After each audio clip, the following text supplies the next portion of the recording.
एडल और उसके बेटे ने घायल आदमी को हेल्प की, पर बाद में इन्हें पता चलता है कि वो जेल से भागकर आया हुआ था। उसके बारे में और भी जानने के बाद ये डर चुके थे, पर इनके नसीब में कुछ और ही था।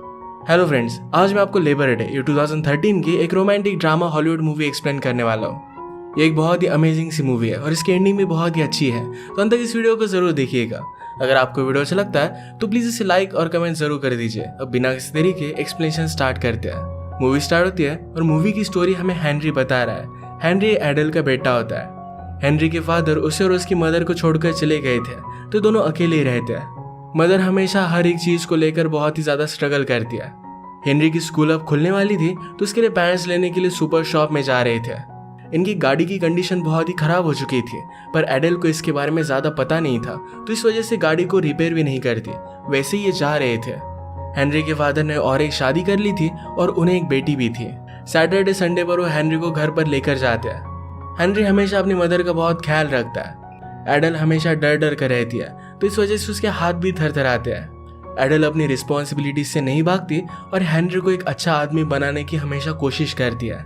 उसने एक दिन उसे कहा कि एक आदमी को डांस करना आना चाहिए, तो उसे वो सिखा देती है। लोगों से जाकर बात करने के लिए एडल डरती है, तो हमेशा हेनरी को अपने साथ लेकर जाती है। आज ऐसे एक सुपर शॉप में हेनरी के लिए पैंट्स लेने के लिए वो आए हुए थे। हेनरी के पास अचानक से फ्रैंक आ गया। फ्रैंक को चोट लगी थी, तो हेनरी से कहता है, क्या तुम मेरी हेल्प कर सकते हो? हेनरी ने कहा कि मैं मेरी मदर के साथ आया हूँ, मैं आपकी हेल्प नहीं कर सकता। फ्रैंक ने एडल को देखा और वो कहता है, तुम्हारी मदर मुझे हेल्प कर सकती है। उसे कहीं पर जाना था तो राइड मांगता है। इसके बाद ये दोनों एडल के पास गए। एडल फ्रैंक को देखकर कहती है कि हम आपको लिफ्ट नहीं दे सकते। फ्रैंक हेनरी के गले पर हाथ लगाता है। इनडायरेक्टली उसे धमकी दे रहा था कि उसे लेकर जाना ही पड़ेगा। एडल भी फिर इस बात को मान जाती है। फ्रैंक ने फिर गाड़ी में आकर कहा कि मुझे तुम्हारे घर लेकर चलो, मुझे सिर्फ जरा आराम करना है। एडल फ्रैंक से पूछती कि तुम्हें चोट कैसे आई? फ्रैंक ने कहा कि मैं जेल में था, मेरा अपेंडिक्स का ऑपरेशन होने वाला था, तो वहाँ की हॉस्पिटल की खिड़की से मैं नीचे गिर गया और वहाँ से मैं भाग गया। फ्रैंक एडल से पूछता है, मुझे सिर्फ थोड़ा टाइम तुम्हारे पास रहने दो। एडल पूछती कि क्या तुम हमें हर्ट करोगे? फ्रैंक कहता है, मैंने जानबूझकर मेरी लाइफ में किसी को भी हर्ट नहीं किया। वो प्रॉमिस करता है कि घर में उसे हेल्प करेगा। एडल ने कहा कि घर पर हमेशा लोग आते रहते हैं, अगर मुझे कुछ हुआ तो तुम बचकर नहीं जा पाओगे। फ्रैंक कहता है कि मैं अभी अभी तो जेल से बाहर आया हूँ, फिर से क्राइम कर कर मैं अंदर नहीं जाना चाहता। इसके बाद न्यूज पर भी फ्रैंक भाग चुका है, ये आ रहा था। फ्रैंक कहता है कि अब पुलिस हर जगह पर मुझे ढूंढने लग जाएंगे। अगर किसी को पता चला कि तुमने मुझे सहारा दिया था, तो तुम दोनों बहुत ही ज्यादा ट्रबल में आ जाओगे।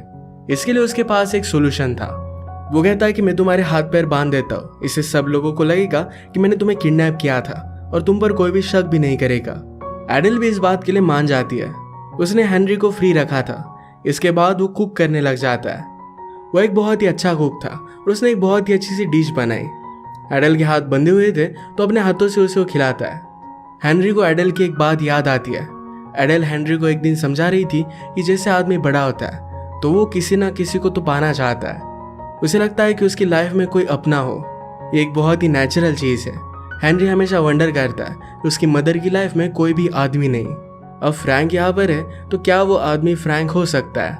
फ्रैंक ने एडल से पूछा कि ट्रेन कब से स्टार्ट होती है। एडल कहती कि सुबह ट्रेन स्टार्ट हो जाएगी। फ्रैंक का उन्हीं ट्रेन में से भाग जाने का प्लान था।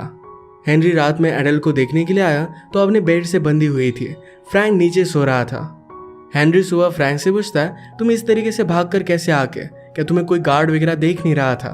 फ्रैंक कहता है कि गार्ड को स्मोक करने के लिए जाना था, तो मैंने कहा कि जैसे तुम चले जाओगे वैसे मैं इस खिड़की से कूदकर भाग जाऊंगा। गार्ड को यह मजाक लगा था और वो सचमुच में चला गया। अगर आप मजाक में इस तरीके से लोगों से सच बोल देते हो तो उस बात को सीरियसली लेते हैं नहीं। फ्रैंक ने एडल को फ्री कर दिया था। वो पूछती है कि आज तुम मुझे क्यों नहीं बांध रहे? फ्रैंक कहता है कि अब नीड नहीं है। अगर पुलिस ने तुमसे पूछा क्या मैंने तुम्हें बांध कर रखा था, तो तुम सच बोलोगी कि मैंने एक्चुअल में तुम्हें बांध कर रखा था। फ्रैंक को ट्रेन की कोई भी आवाज नहीं आ रही थी, तो एडल कहती है कि लेबर डे का वीकेंड है, तो इस वजह से कोई भी ट्रेन नहीं आएगी। अब 2-3 दिन के लिए वो फंसे हुए थे।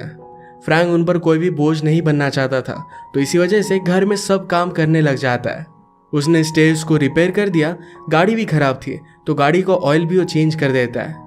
एडल को एक आदमी ज्यादा प्राइस में लकड़ियां बेच रहा था, तो फ्रैंक ने उसे वार्न किया। पूरे घर की भी वो साफ सफाई करता है। हेनरी को बेसबॉल खेलना भी उसने सिखाया। अचानक से उनका नेबर आ जाता है। फ्रैंक ने एडल को पकड़ लिया और हेनरी को डोर ओपन करने के लिए कहा। वो कहता है कि इस नेबर को जल्दी से घर भेज दो, उसे शक नहीं होना चाहिए। नेबर कहते हैं मेरे पास कुछ एक्स्ट्रा एप्पल्स थे, पीच थे, तो इसीलिए मैं तुम्हारी मदर को देने के लिए आया हुआ था। तुम्हारी मदर कहाँ है? हेनरी कहता है कि वो बात ले रही है। नेबर कहते हैं अभी अभी जेल से एक कैदी छूटा हुआ है, तुम्हें इस तरीके से डोर नहीं खोलना चाहिए। मैं इसी बारे में तुम्हारी मदर को वार्न करने के लिए आया हुआ था, जरा अपना ख्याल रखना। हेनरी उसे यकीन दिलाता है कि इस बात को समझ सकता है।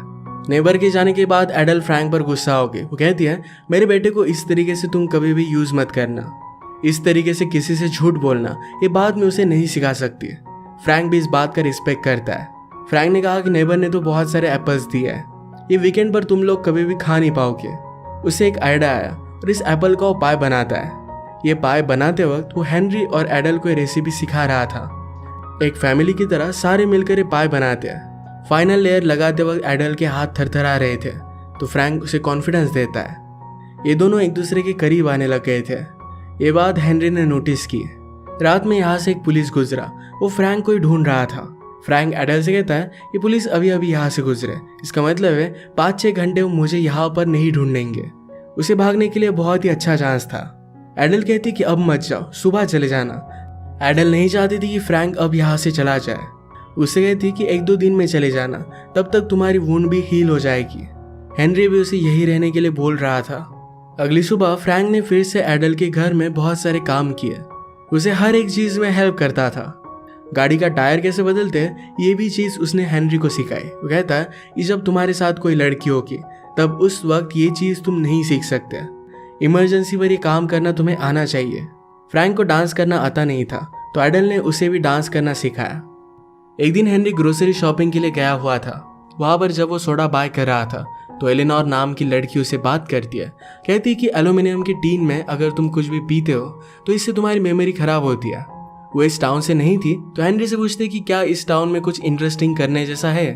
हेनरी ने कहा कि तुम यहाँ पर बॉलिंग कर सकती हो। इसके बाद वो सब सामान लेकर काउंटर पर गया और उसके पास एक रेजर भी था। ओनर पूछता है कि तुम्हारी मदर के लिए रेजर सही नहीं है। हेनरी कहता है कि रेजर मेरे लिए है। ओनर ने भी इस बात के बारे में ज्यादा सोचा नहीं और उसे केयरफुल रहने के लिए कहा। वो जब घर आ रहा था तो पुलिस हर जगह पर फ्रैंक की फोटो लगा रहे थे। उसे कहते कि केयरफुल रहना, अगर तुम्हें कुछ दिखे तो हमें रिपोर्ट करना। घर आने के बाद अचानक से हेनरी की नेबर घर में घुस कर आई थी। फ्रैंक डर कर वहीं पर छुप जाता है। नेबर एडल को ढूंढ रही थी तो एडल आगे आके नेबर ने कहा कि मुझे जरा अर्जेंट काम है, मुझे जरा बाहर जाना पड़ेगा, तो क्या मेरे बेटे का तुम ख्याल रख सकती हो। उसका बेटा पैरालाइज था और ज्यादा कुछ भी बोल नहीं सकता था। इस तरीके से फ्रैंक के घर में होते हुए एडल कोई भी रिस्पॉन्सिबिलिटी ले नहीं सकती, पर नेबर ने उसे बहुत ही ज्यादा फोर्स किया, तो इस वजह से एडल को उसके बेटे का ख्याल रखने के लिए मानना पड़ता है। नेबर के जाने के बाद नेबर के बेटे बैरी को फ्रैंक ने देखा। बैरी कुछ भी ज्यादा बोलेगा नहीं, तो इस वजह से फ्रैंक के लिए प्रॉब्लम नहीं है। उसे भी घर की सारी चीजों में शामिल कर लेते हैं। बाहर जाकर बेसबॉल की प्रैक्टिस कर रहे थे तो बैरी भी उनके साथ खेलता है। फ्रैंक ने हेनरी को बैटिंग सिखाई, उसके बाद एडल को भी वो सिखाता है। इनका आज का डे ये बहुत ही ब्यूटीफुल सा स्पेंड हुआ था।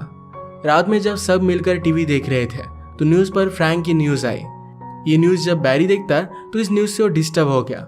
जब उसकी मदर उसे लेने के लिए आई तो फ्रैंक छुप जाता है, पर बैरी फ्रैंक का नाम ले रहा था। वो सही से बोल नहीं पाता, तो इस वजह से उसकी मदर को कुछ अलग ही लगा। उसे जोर से चाटा मारती है और उसका मुंह बंद कर देती है।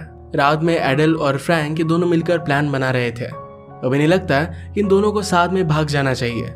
फ्रैंक पूछता है कि हेनरी का क्या होगा। एडल ने कहा कि हेनरी के फादर कभी भी उसे मेरे साथ जाने नहीं देंगे। एडल का प्लान बना कि हेनरी के फादर को बताए कि नहीं और वैसे ही उसे लेकर चली जाएगी। यह बात हेनरी को पता नहीं थी। उसे लगता है कि शायद एडल और फ्रैंक ये दोनों एक साथ ही भाग जाने वाले हैं, उसे अपने फादर के पास अकेला छोड़कर जाएंगे। इस बात से उसे बहुत बुरा लगा। फ्रैंक के ऊपर मर्डर का चार्ज था और इसी वजह से वो जेल में था। वो एडल से कहता है कि मैंने किसी का भी मर्डर नहीं किया, मुझ पर एक्सीडेंटली इल्जाम लगा था। एक्चुअल में फ्रैंक जब बहुत ही यंग था तो एक लड़की उसे पसंद आई थी। उसके साथ उसका अफेयर हुआ और एक दिन उस लड़की ने उससे कहा कि मैं प्रेग्नेंट हूँ। इसी वजह से फ्रैंक ने उसके साथ शादी कर ली थी। बाद में फ्रैंक को पता चला कि उसकी वाइफ का अफेयर चल रहा है। वो एक दिन उसे कन्फ्रंट करता है कि क्या ये बेबी मेरा है। तो उसकी वाइफ कहती है तुम एक बहुत ही बड़े फूल हो, उसका बेटा नहीं था। उसे मार रही थी तो फ्रैंक ने सिर्फ उसे पुश किया और इसी वजह से सर पर चोट लगने की वजह से उसकी वाइफ की डेथ हो गई। फ्रैंक ने ऊपर जाकर देखा तो उसकी वाइफ ने अपने बेटे को बाथ टब में डालकर उसका मर्डर कर दिया था। इस सब की वजह से पुलिस को लगा था कि फ्रैंक ने अपनी फैमिली को मार डाला। ये सिर्फ एक एक्सीडेंट था और इसमें फ्रैंक की कोई भी गलती नहीं थी। एडल कहती कि बात तुम्हें सब लोगों को समझानी चाहिए। फ्रैंक ने कहा कि अब उस इंसिडेंट को बहुत ज्यादा टाइम हो चुका है, कोई भी मुझ पर बिलीव नहीं करेगा। सुबह होने पर एडल हेनरी को कहती है कि हम कनाडा जाने वाले हैं, इसके बारे में और भी हमें इन्फॉर्मेशन चाहिए तो लाइब्रेरी में जाकर कुछ बुक्स लेकर आओ। यही बुक्स जब हेनरी ले रहा था तो उसे फिर से एलेनोर दिखती है। हेनरी ने उससे पूछा कि तुम यहाँ पर कैसे आई। एलेनोर कहती है कि मेरे फादर और मदर का डिवोर्स हो चुका है। वो पहले अपनी मदर के साथ रहती थी, पर मदर का अब एक बॉयफ्रेंड है, उसके साथ वो शादी करना चाहती थी, तो इसी वजह से एलेनोर को उसके फादर के पास उसने भेज दिया है। हेनरी कहता है कि मेरी मदर का भी अभी अभी एक बॉयफ्रेंड बना है। एलेनोर कहती है कि बॉयफ्रेंड की वजह से आदमी जरा पागल हो जाता है, वो क्या डिसीजन लेते हैं ये उन्हें पता नहीं चलता। एलेनोर ने कहा कि तुम्हें अपनी मदर से जाकर बात करनी चाहिए। हेनरी को ये बात इतनी ज्यादा सही नहीं लगती। अब वीकेंड आ चुका था तो हेनरी के फादर उसे लेकर जाते हैं। फादर कहते हैं तुम्हें स्कूल के स्पोर्ट्स में अब जरा ध्यान देना चाहिए। हेनरी कहता है कि मैं डांस करना चाहता हूँ। फादर ने कहा कि अगर तुम डांस करोगे तुम्हें लोग जरा अलग समझेंगे। ये सब चीजें बताने के लिए घर पर कोई भी आदमी नहीं है, तो इसी वजह से मैं तुम्हें ये सब बता रहा हूँ। हेनरी कहता है कि आपको किसने कहा कि घर पर कोई भी आदमी नहीं है। फादर और भी इसके बारे में जानना चाहते थे तो हेनरी कहता है कि आपको क्या फर्क पड़ता है। फादर ने कहा कि तुम मेरे बेटे हो, तुम कहाँ हो, किसके साथ हो, इससे मुझे बहुत फर्क पड़ता है। घर पर आने के बाद हेनरी जरा अपसेट था। एडल उससे पूछती है कि क्या हुआ है। मुझे तुमसे कुछ बात करनी है। मैंने और फ्रैंक ने डिसाइड किया है कि हम भागकर कनाडा में चले जाएंगे। हेनरी रोने लग गया। वो पूछता है क्या मैं तुम्हें फिर से कभी देख पाऊंगा। एडल कहती कि तुम ऐसे क्यों बात कर रहे हो, तुम मेरे साथ चलोगे। वो फिर उसे गले लगा लेती है। अब सब मिलकर सामान वगैरह पैक करने लग गए। एक दिन हेनरी एलेनोर से मिलने के लिए आया। एलेनोर हेनरी को फ्रैंक के बारे में पूछती है तो हेनरी ने कहा कि वो अच्छा है, हम सब मिलकर कनाडा जा रहे हैं। एलेनोर बहुत ही स्मार्ट थी। वो कहती है कि अब स्कूल स्टार्ट होने वाली है और तुम सब लोग भाग रहे हो। क्या प्रिजन से जो कैदी भागा हुआ था, क्या वही तुम्हारी मदर का बॉयफ्रेंड है। हेनरी हाँ कहता है। एलेनोर ने हेनरी से कहा ये तो बोनी एंड क्लाइड की तरह हो गया, वो दोनों भी चोर थे और ऐसे ही भाग रहे थे, पर पुलिस ने उन्हें मार डाला था। एलेनोर अकेली थी तो हेनरी भी उसे छोड़कर ना जाए, इसी वजह से उसे डराने की वो कोशिश कर रही थी। फ्रैंक को अपनी चोट से ज्यादा तकलीफ होने लग गई थी। एडल कहती कि मैं फार्मेसी से जाकर कुछ मेडिसिन लेकर आती हूँ। फ्रैंक इसके लिए मना कर रहा था, पर फिर भी एडल को इसकी जरूरत लगती है। वो जाकर गाड़ी में बैठी पर इसे स्टार्ट ही नहीं कर पाती। एक चीज थी जो उसे खाए जा रही थी। फ्रैंक ने आकर उसे पूछा क्या तुम मेरे साथ नहीं आना चाहती। एडल कहती कि ऐसा कुछ भी नहीं है। जब मैंने हेनरी की डिलीवरी की उसके बाद और एक बच्चा होने के लिए हमने ट्राई किया था। मैं प्रेग्नेंट हुई और मुझे मिसकैरेज हो गया था। इसके बाद उसने बहुत बार ट्राई किया था पर हर बार मिसकैरेज हो जाता। एडल इस बात की वजह से बहुत ही ज्यादा टूट गई थी। एक बार जब वो प्रेग्नेंट रही तो उसे बेटी हुई थी, पर डिलीवरी के वक्त ही उसकी बेटी की डेथ हो गई थी। इस सब की वजह से हमेशा वो सैड रहने लग गई थी। इसी वजह से उसका हस्बैंड उसे छोड़कर चला गया था। उसने फ्रैंक से कहा कि मैं तुम्हें कोई भी फैमिली दे नहीं सकती। फ्रैंक ने कहा कि ऑलरेडी तुमने मुझे फैमिली दे दी है, वो हेनरी को ही अपना बेटा मानेगा। एडल को ये बात अच्छी लगी। इसके बाद ये सब मिलकर घर की साफ सफाई करते हैं और अगले दिन जाने वाले थे। सुबह जल्दी उठकर चुपके से अपने फादर के घर के लेटर बॉक्स में वो रख कर आता है। जब वो घर पर वापस आ रहा था तो एक पुलिस ऑफिसर ने उसे नोटिस किया। वो कहते हैं कि तुम यहाँ पर कर क्या रहे हो, चलो मैं तुम्हें घर पर लिफ्ट दे देता हूँ। हेनरी तो पहले इसके लिए मना करता है, पर पुलिस ऑफिसर मानते नहीं। उन्होंने पूछा कितनी सुबह तुम कर क्या रहे थे। हेनरी कहता है कि मैं मेरे फादर के घर पर कुछ छोड़ कर गया था, तो इसी वजह से लेने के लिए आया था। पुलिस ऑफिसर ने देखा कि एडल गाड़ी में सब कुछ सामान भर रही थी। ये उसे जरा सस्पिशियस लगा। आकर वो एडल से बात करता है। वो कहता है कि क्या आप कहीं पर जा रही हो। एडल ने कहा कि कुछ दिनों के लिए हम जरा ट्रिप पर जा रहे हैं। आज सब बच्चों की स्कूल स्टार्ट हो रही थी, तो ये और भी ज्यादा सस्पिशियस था। पुलिस ऑफिसर कहते हैं कि मैं आपकी जरा मदद कर देता हूँ। कुछ बॉक्सेस रखने में उसने एडल को हेल्प की। उसे ज्यादा कुछ भी सस्पिशियस लगा नहीं। जाते वक्त वो एडल का हैंडशेक ले रहा था, पर एडल का हाथ थरथरा रहे थे, तो हेनरी उसका हैंडशेक करता है। ऊपर से फ्रैंक छुप कर ये सब कुछ चीजें देख रहा था। पुलिस ऑफिसर के जाने के बाद फ्रैंक कहता है अब हमें जल्द से जल्द यहाँ से चले जाना चाहिए। एडल और हेनरी फिर ये दोनों बैंक में आए। बैंक से सारे पैसे विड्रॉल कर रहे थे। ये बात जरा वहाँ की एम्प्लॉय को सस्पिशियस लगे, तो अपने मैनेजर के पास गए। मैनेजर एडल से कहता है कि अगर आप इतनी ज्यादा अमाउंट विड्रॉल कर रहे हो तो जनरली लोग चेक में लेते हैं। एडल कहती कि आजकल मैं ज्यादा घर से बाहर निकलती नहीं, तो इसी वजह से सब पैसे निकाल रही थी। फिर भी उसे सस्पिशियस लग रहा था। तो हेनरी हंसते हंसते कहता है कि हम दोनों बॉनी एंड क्लाइड की तरह इस कंट्री से इलीगली अलग कंट्री में जाकर रहने वाले हैं, इसी वजह से सारा अकाउंट खाली कर रहे हैं। मैनेजर ने इस पर हंस दिया और सारे पैसे उसे दे देता है। ये बात हेनरी ने फ्रैंक से ही सीखी थी कि अगर आप इस तरीके से सच बोलोगे तो लोग आपको सीरियसली लेंगे नहीं।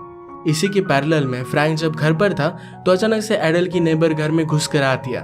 उसने फ्रैंक को देख लिया। वो एडल के बारे में पूछती है तो फ्रैंक कहता है कि जरा बाहर गई है, मैं घर की फिक्सिंग करने का काम कर रहा हूँ। नेबर को शक चला गया और वहां से वो चली जाती है। एडल के वापस आने से पहले फ्रैंक को घर पर कॉल भी आया था। यह हेनरी के फादर का था और वो वरीड थे। एडल जब घर पर आई तो फ्रैंक कहता है कि हमें जल्दी से यहाँ से निकल जाना चाहिए, लोगों को शक होने लग गया है। अचानक से पुलिस के सायरन की आवाज आने लग गई। ये रियलाइज करता है कि अब वो भाग नहीं सकते। फ्रैंक ने फिर रस्सी लेकर एडल और हेनरी दोनों को बांध दिया। फ्रैंक हेनरी से कहता है कि तुम एक बहुत ही अच्छे लड़के हो। अगर किसी लड़की ने तुम्हें बैड फील कराया तो लड़की तुम्हारा टाइम डिजर्व नहीं करती। फ्रैंक एडल से कहता है कि मैंने तुम्हारे साथ जो टाइम स्पेंड किया इसके लिए मैं फिर से 18 साल जेल में जा सकता हूँ। इसके बाद फ्रैंक ने सरेंडर कर दिया। उसने एडल और हेनरी के हाथ बांधे थे, यानी सबको लगे कि एडल उसमें इन्वॉल्व नहीं थी, उसे कोई भी प्रॉब्लम ना आए। फ्रैंक को अरेस्ट होकर फिर से सजा हो गई। एडल ने प्रोस्टिक्यूटर से बात कर फ्रैंक को जेल से बाहर निकालने की कोशिश की, पर प्रोस्टिक्यूटर एडल से कहता है कि अगर तुमने सब कुछ सच सच बता दिया तो शायद तुम्हें प्रॉब्लम आ सकता है, तुम्हारी हेनरी की कस्टडी भी जा सकती है। एडल हेनरी को खोना नहीं चाहती थी, तो इस वजह से वो कुछ भी कर नहीं पाती। कुछ मंथ के बाद एडल ने रियलाइज किया था कि हेनरी को अपने फादर के पास रहना चाहिए, तो अपनी कस्टडी उसने दे दी थी। उसने फिर फ्रैंक से मिलने की भी कोशिश की थी, पर फ्रैंक सॉलिटरी में था तो जेल में उसे मिल नहीं पाया।